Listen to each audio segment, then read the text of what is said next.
देखिए, तो अब यहाँ हम लोग पढ़ेंगे प्रकाश के परिवर्तन के नियम, जो बहुत इंपॉर्टेंट क्वेश्चन है। हर एक बार फर्स्ट दिन सेकंड दिन में कभी ना कभी पूछे देता है, ठीक है। तो इसको बढ़िया से पढ़ेंगे और याद कर लेंगे, ताकि किसी भी तरह से क्वेश्चन घुमा के पूछे तो हम उसको आसानी से लिख सके, ठीक है।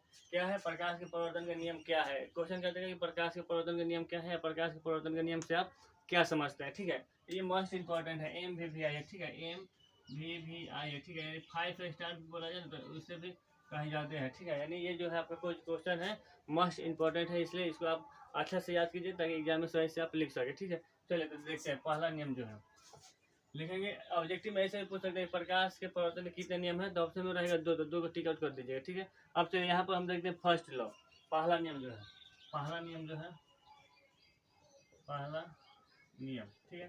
पहला नियम क्या कहता है कि आपतित किरण, आपतित किरण, आपतित किरण, परावर्तित किरण, परावर्तित है ना, परावर्तित किरण, आपतित किरण, परावर्तित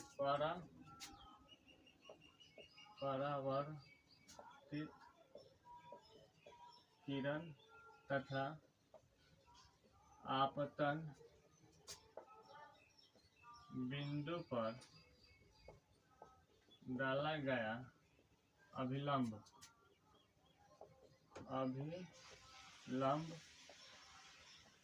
तीनों एक ही समतल पर होता है, ठीक है। यानी कह रहा है कि आपतित किरण, परावर्तित किरण तथा आपतन बिंदु पर डाला गया अभिलंब तीनों एक ही समतल पर होता है। यानी ये जो है आपका पहला नियम है। अब इसके बाद सेकेंड जो लॉ है,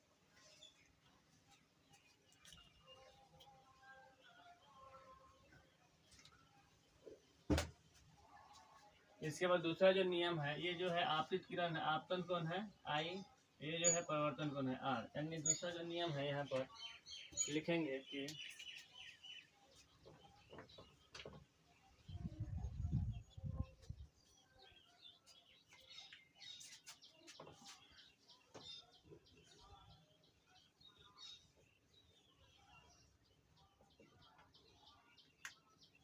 यहाँ पर लिखेंगे कि आपतन कोण